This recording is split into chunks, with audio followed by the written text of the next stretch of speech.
mañana con 11 minutos. Estamos de vuelta en Matinal Nuestra Casa para continuar con esta conversación necesaria en torno a los 3 años del gobierno del presidente de la República, Gabriel Boric. Se están cumpliendo hoy esta jornada y por eso Rodrigo Arellano, analista político y también vicedecano de la Facultad de Gobierno de la Universidad del Desarrollo, nos acompaña vía Zoom para analizar precisamente cómo van estos 3 años. ¿Cómo estás? Bienvenido. Muy buenos días. ¿Qué tal, Camila? ¿Qué tal, Luis? Un saludo a todos los telespectadores del matinal. Gracias por estar acá. Claro, sabemos que hoy día van a haber distintas actividades, sabemos que el presidente tiene lo propio, la derecha incluso hoy día tiene una conmemoración también de los 15 años del primer gobierno del presidente Piñera. Por otro lado van a hacer esa actividad, pero claro, los focos están puestos en estos balances de los 3 primeros años, entendiendo que resta simplemente uno para finalizar. A tu entender, si lo pudiésemos definir en una palabra y por qué estos primeros 3 años de gobierno. Una palabra cuesta mucho, pero yo te diré que de dulce y agraz puede ser, como todos los gobiernos, la verdad, que al final del día, este ha sido un gobierno que al poco andar tuvo que modificar drásticamente su programa. Recordemos que el plebiscito constitucional de alguna otra forma lo que vino fue no a refundar el concepto de país como se pretendía por algunos sectores, sino que a refundar parte del programa del presidente Boric, un cambio profundo en su gabinete, una modificación política. Recordemos que ahí salió la ministra de Interior y fue reemplazada posteriormente por Carolina Toa, lo que generó un cambio de estilo, de forma de hacer las cosas, y también una agenda diferente. Ya quedó atrás quizá una de las propuestas más relevantes que tenía el presidente Boric una vez que ganó, que era este cambio constitucional, la modificación o cambio total de la Constitución. Recordemos que el ministro de Desarrollo Social de ese entonces, Giorgio Jackson, señalaba que este era como el hito más relevante del programa del presidente Boric, y esa derrota significó un cambio muy importante, no solamente en los términos políticos, sino que también en términos prácticos, y de ahí tenemos una agenda bien distinta, y ha sido un gobierno bien diferente al que ganó la elección hace ya un poquito más de 3 años, porque finalmente se transformaron en ejes del gobierno. Uno va a evaluar después, posteriormente, si con éxito o no. Yo diré que dos elementos que son muy importantes para la ciudadanía y que no estaban muy considerados en el programa original del gobierno del presidente, que es el tema de la seguridad y el tema del crecimiento económico. Atrás quedó el cambio constitucional, atrás quedó la reforma tributaria, atrás quedó el cambio del sistema de salud tan profundo como se prometía. Por lo tanto, desde el punto de vista político, yo creo que el presidente o por lo menos su sector, en la materia, no debe estar tan conforme con ello, y sí pueden, y por eso digo dulce, yo creo que el presidente puede destacar, sobre todo recientemente, y eso de alguna otra forma le impulsa quizás un nuevo aire, fue el verano la aprobación de la reforma de pensiones, que era una demanda también muy postergada durante muchos gobiernos, y que finalmente, después de la gestión de la ministra Jara, que logró lograr ciertos consensos distintos a los originales por el gobierno, pero se logró una reforma al sistema de pensiones que yo diría que es muy probable que sea, quizás, así como hay muchos que se indican que la PGU fue uno de los grandes legados del segundo gobierno del presidente Piñera, es muy probable que esta modificación legal al sistema de pensiones, este cambio, sea quizás uno de los hitos más relevantes del presidente Boric. Y justo ahora, además, al día de ayer, se produce un cambio de ministros que también de alguna forma tiende quizás a empañar estos 3 años, porque la verdad que la salida de la ministra Maya Fernández y del asesor más importante del presidente, como era Miguel Crispi, también de alguna otra forma va a ser el tema de conversación del día de hoy, más que quizá el propio análisis de los 3 años que hemos tenido de gobierno del presidente Gabriel Boric. Sí, es que estas 2 renuncias particularmente nos invitan también a reflexionar en otras materias que han sido muy desafiantes también para el actual gobierno, ¿no? Miguel Crispi sale envuelto en muchas críticas, primero a partir del caso Convenios, pero también por lo que ocurrió con el caso de Manuel Monsalve, que sin duda son dos puntos que van a ser muy, muy complicados para el gobierno actual, no solo ahora, sino que lo que resta del año, porque todavía no tenemos ninguna resolución clara con respecto al caso Convenios. Por ejemplo, en materia de investigación, todo es materia de investigación. Sí. Hay personas cumpliendo con alguna medida cautelar hace ya más de un año, sí, claro. A raíz de este caso. Y por otra parte, el manejo de lo que ocurrió con el ex subsecretario del Interior, una de las figuras claves también en materia de seguridad para el actual gobierno. O sea, la salida de Miguel Crispi en particular nos permite también hablar de estas otras materias que han sido muy complejas para el presidente. Claro, son dos temas. Y agreguemos la tercera, porque al final del día, ¿cuál era el rol de Miguel Crispi? El rol de Miguel Crispi es asesorar al presidente en todas las materias políticas y administrativas del Estado, y bueno, el presidente tomará las determinaciones, pero era quien lo aconsejaba, y la salida de la ministra Maya Fernández también está vinculado a un rol que haya tenido Miguel Crispi en asesorarlo en aprobar esta compra de la casa del expresidente Allende, que finalmente se dieron cuenta que al estar implicada una nieta y la hija, estaban infringiendo una norma constitucional. Por tanto, también hay una tercera responsabilidad. Miguel Crispi finalmente, Camila, se fue transformando en un problema él, por los casos que tú señalas, por el tema Convenios, como dijiste tú originalmente, efectivamente, esta discrepancia de si tenía conocimiento o no, no hemos ido enterando a cuentagotas, las comparecencias a las comisiones investigadoras, que fueron todas polémicas, en un comienzo no quiso asistir, después no responde, etcétera.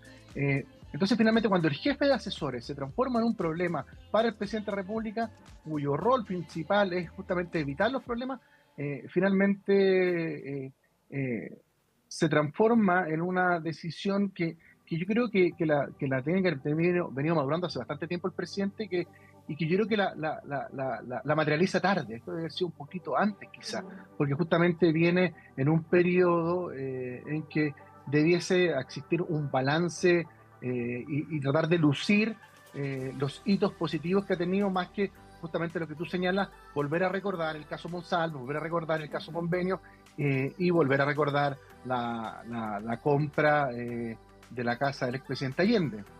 Sí, bueno, ese concepto yo creo que también está dentro de esta administración con respecto a lo tarde. Entendiendo que tarde se toma esta decisión, uno dice, claro, los ministros ponen a disposición sus cargos y el presidente el que maneja o no esa decisión.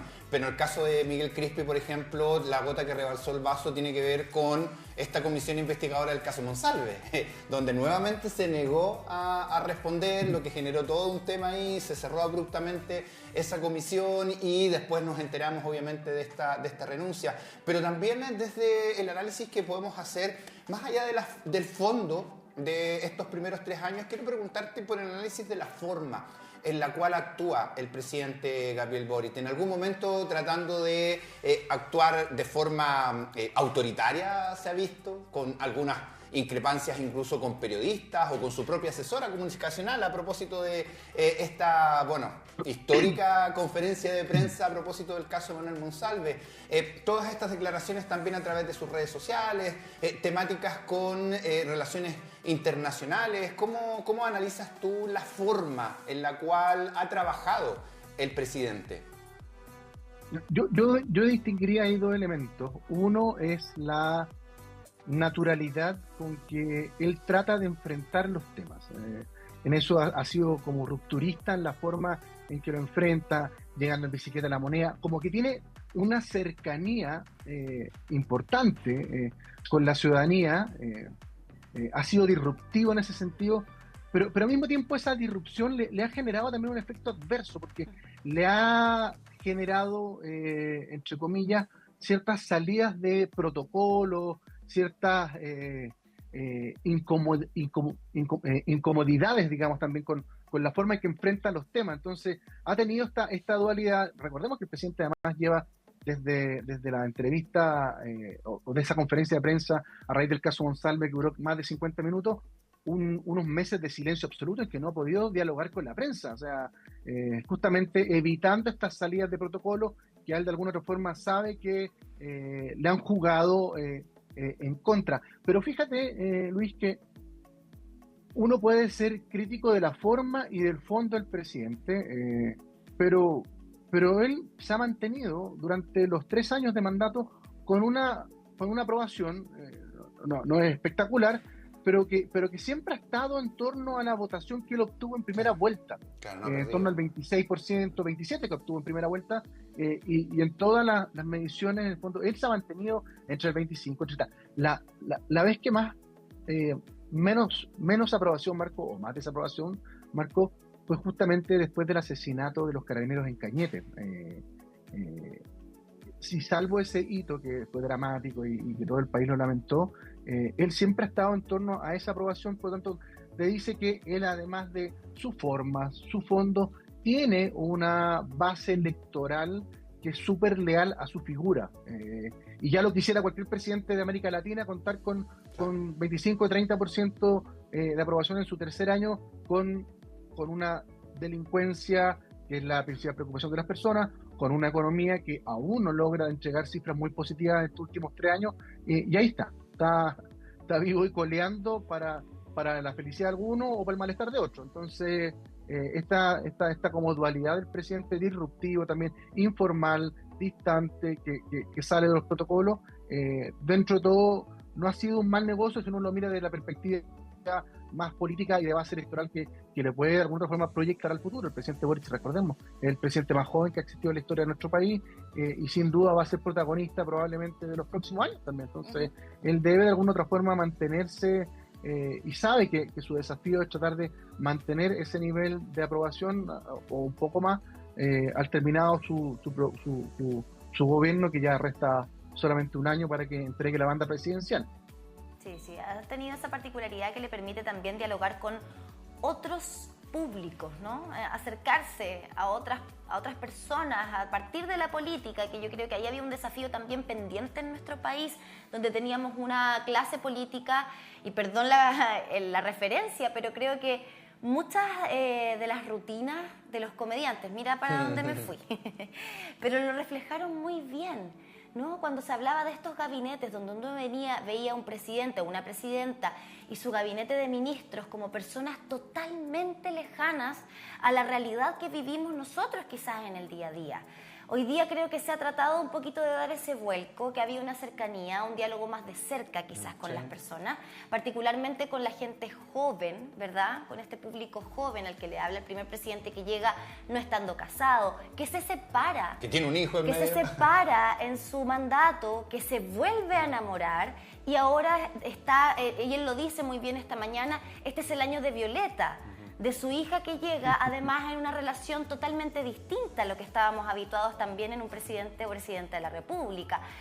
Son circunstancias que hacen que uno, quizás haya un público que se sienta un poco más reflejado, pero hay desafíos que han estado pendientes y que, como tú bien decías, no estaban ni siquiera muy considerados al principio por el presidente Boric.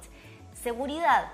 En esa materia se avanzó, y hay que decirlo, también gracias a las figuras de Carolina Toa como ministra del Interior y a Manuel Monsalve en su calidad de subsecretario en algún minuto, ¿no? Se lograba avanzar mucho en esta materia. Los índices, por ejemplo, de los delitos comunes han bajado, pese a que los homicidios han aumentado en nuestro país, pero la macrozona sur también ha podido tener números muy positivos en cuanto a cómo comenzó hace 4 años atrás, o más bien 3 años atrás, perdón, este gobierno. Preguntarte en ese sentido, ¿la ciudadanía ha visto reflejadas estas cifras en la práctica? Porque da la sensación de que lo que le ha costado al actual gobierno es instalar en la opinión pública las cifras positivas que tienen, por ejemplo, en seguridad.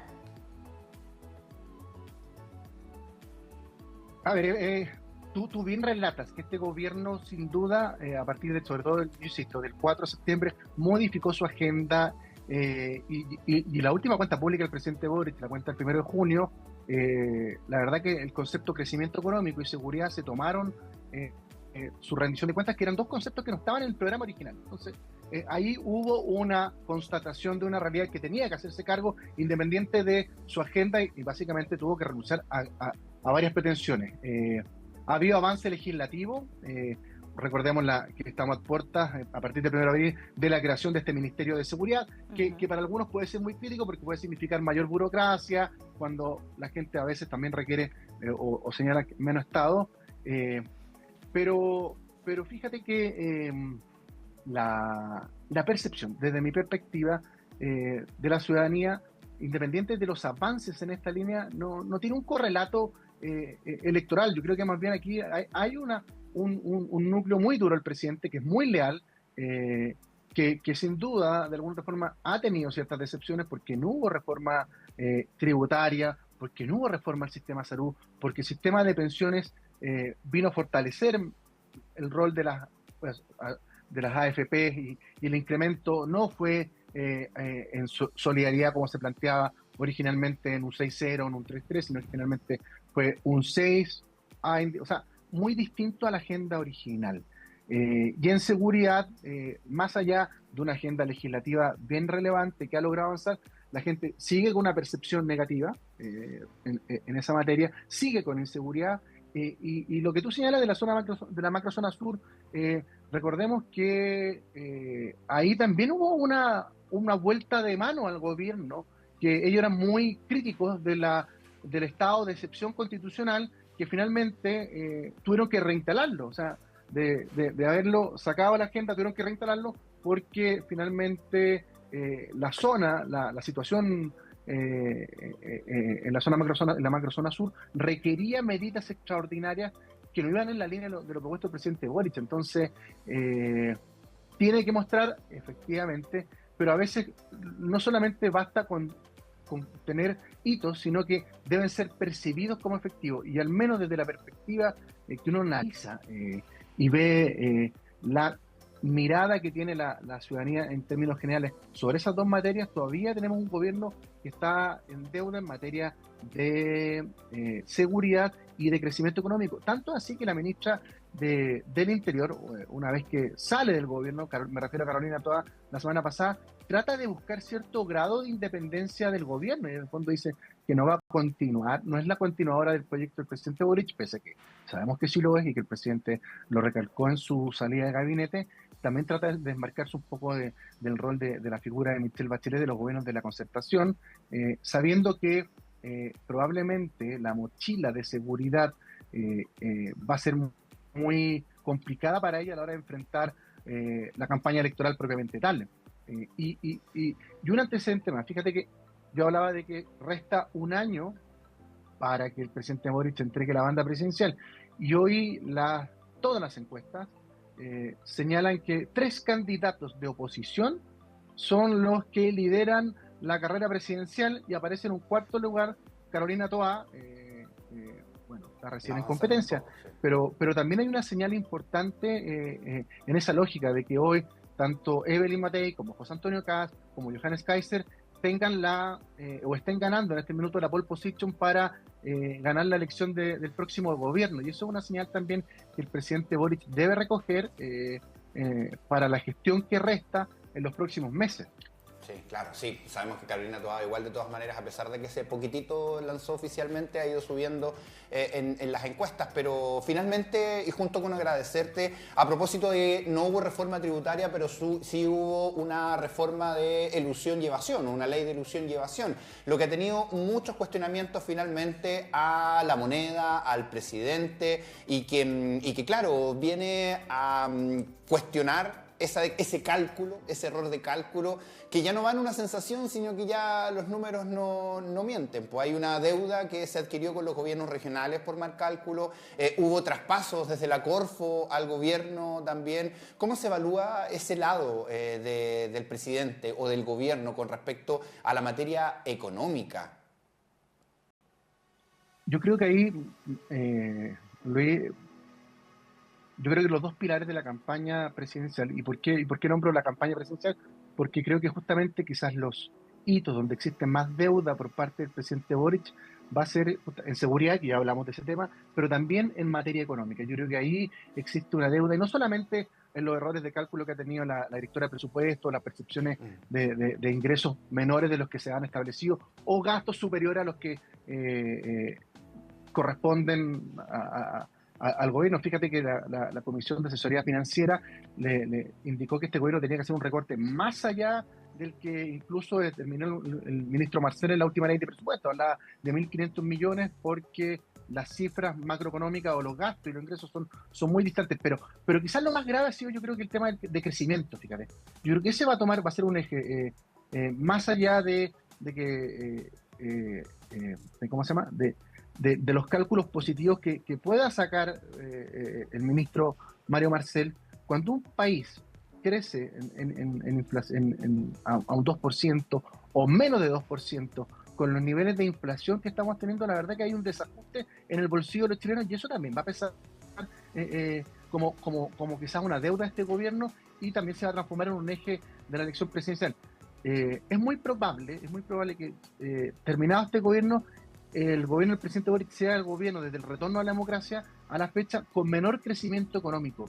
Y eso sin duda va a ser, yo también creo, que una deuda pendiente, y que de alguna otra forma ha sido muy criticado por la oposición, y que al final del día eso se refleja en el bolsillo de los chilenos justamente a fin de mes, porque cuando alta inflación, poco crecimiento, dificultades para encontrar trabajo sobre todo, van a ser materias probablemente que estén en deuda. Yo insisto que aquí el gobierno puede sacar, va a lucir probablemente éxitos en materia laboral. Hay que recordar las 40 horas, el aumento del salario mínimo, la reforma a pensiones, que sin duda, insisto yo, probablemente se transforme en el legado más importante del presidente Boric, pero en materia de seguridad y de crecimiento económico, yo creo que ahí va a haber una deuda que por lo que resta veo difícil que pueda saltarla al final del gobierno, y que probablemente va a ser uno de los ejes centrales de la campaña presidencial. Y además esos son dos temas o dos pilares que siempre a la derecha se ha sentido muy cómoda: seguridad y crecimiento económico. Bueno, Rodrigo, te queremos agradecer por esta conversación que nos permite hacer un análisis un poquito más en profundidad de lo que han sido estos 3 años del actual gobierno. Nos queda uno por delante y seguramente muchos desafíos por sortear, así que quizás nos estaremos viendo, ¿no? Más temprano que tarde. Muchas gracias. Cuando ustedes quieran, encantado.